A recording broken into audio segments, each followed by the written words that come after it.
баргузории озмуни ҷумҳуриявии фуруғи субҳи доноӣ китоб аст як роҳи хубест барои боз ҳам дилгарм намудани дӯстдорони китоб ва ҷалби ҳарчи бештари хонандагон ба китобхонаҳои кишвар. барои тарғиби китобхонӣ байни ҷомеа дар сартосари кишвар пайваста нишасту ҳамоишҳо бо аҳли қалам доир мегардад. дар мисоли ин гуфтаҳо дар китобхонаи давлатии бачагонаи ҷумҳуриявӣ ба номи Мирсаид Миршакар ҳамоише таҳти унвони каломи гӯё бо мақсади шиносоӣ бо ашъори баландмазмуни шоири зиндаёд ва рӯзноманигор Ғоиб Сафарзода баргузор гардид.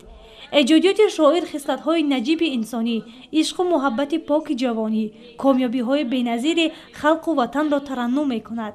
аз ин ҷост ки осори ин адиб дар қатори ашъори дигар шоирону рӯшанфикрони классику муосир барои хондану аз ёд кардани иштирокчиёни озмуни фуруғи субҳи доноии китоб аст пешниҳод шудааст. аз ин рӯ доир кардани чунин чорабиниҳо аҳамияти муҳими фарҳангӣ дорад. مؤسسه دولتی کتابخانه دولتی بچگانه جمهوری به نام استاد میرسعید میرشکر ان قریب 45 سال می شود که فعالیت میکنند.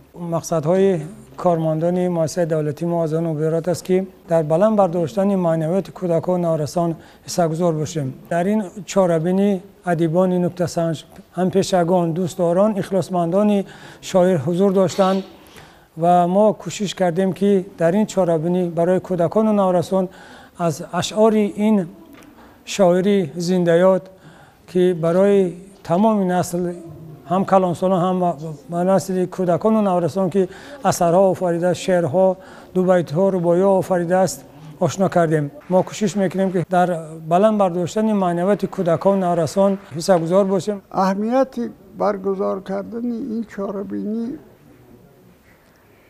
باز هم تبلیغ ادبیات، صنعت، تبلیغ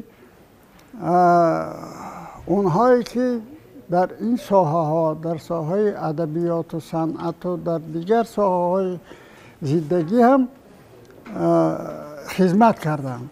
پدر و مادرش بشینه قطعی کودک، قطعی بچهش بگو که بچه این کتاب بخون، بیا تو بخون ما گوش کنم. اینجا درباره ادبیات گپ میرد، درباره شاعر گپ میرد. баргузории чунин чорабинӣ тарғиби каломи баде байни наврасону ҷавонон аст. ин аз он шаҳодат медиҳад ки таваҷҷуҳи ҳукумати мамлакат нисбат ба насли ҷавони кишвар хеле зиёд аст ва бо мақсади тарбияи онҳо дар рӯҳияи ватандӯстӣ ва ватансозӣ тадбирҳои лозима роҳандозӣ мегардад. бисёр хурсандиовар аст ки имрӯз дар ҷомеаи мо тарбияи насли наврас از طرف راهبر دولت جانبداری یافت که آینده البته جوانان بسیار با استعداد پیدا خواهند گشت. در کتابخانه بچگانه به نام استاد میرسعید میرشکر در محفل ادبی که شناسایی به اشعار شاعر شادروان غایب سفرزاده به وقوع پیوسته است شرکت داریم. جوانان را در روح معرفت، علم، ادب، خودشناسی، ملت شناسی، وطنداری، وطن شناسی تربیه میکنیم. بگذار غایب سفرزاده بزرگی شعر آنها، بزرگی همت و بزرگی متینت آنها تا امروز هست و تا ابد ماند و در آینده جوانان ما تربیه گرفته مثل غایب سفرزاده های زیاد را به میان بیارند.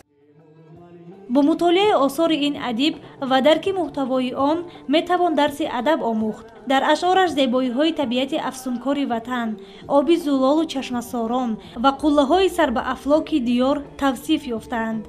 شاعر در هر مصرع خود وصف این زیبا وطن را کرده است.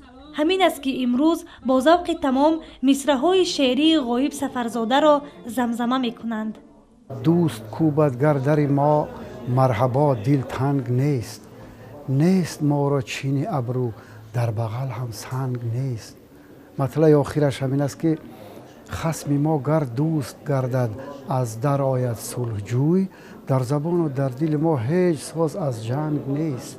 بگذشت اگر زده است هر نیک و بده، در دفتر زندگی همان میماند.